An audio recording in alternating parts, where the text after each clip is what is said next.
السلام علیکم۔ کراچی میں موبائل فون کا ڈیلر لوٹ گیا، ڈاکو تاجر سے 1 کروڑ مالیت کے موبائل فون چھین کر فرار، علاقہ مکین بھی سوگوار، پولیس خاموش تماشائی بن گئی۔ کیا آپ حالات حاضرہ سے آگاہی حاصل کرنا چاہتے ہیں؟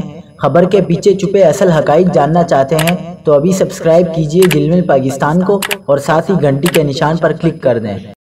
آپ کو بتاتے چلیں کہ کراچی کے علاقے ملیر ہاٹ کے قریب نامعلوم ملزمان تاجر سے 1 کروڑ روپے مالیت کے موبائل فون چھین کر فرار ہو گئے۔ پولیس نے واقعے کی تحقیقات کا آغاز کر دیا۔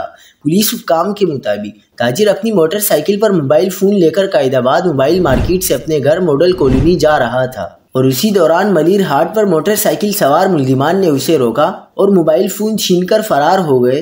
پولیس نے بتایا کہ متاثرہ تاجر کا دعویٰ ہے کہ اس سے 1 کروڑ روپے مالیت کے موبائل فون چھینے گئے ہیں۔ پولیس کا کہنا ہے کہ متاثرہ تاجر کا باقاعدہ طور پر بیان قلم بند کیا جا رہا ہے، جبکہ آس پاس لگے CCTV کیمروں کی فوٹیجز بھی حاصل کی جا رہی ہے۔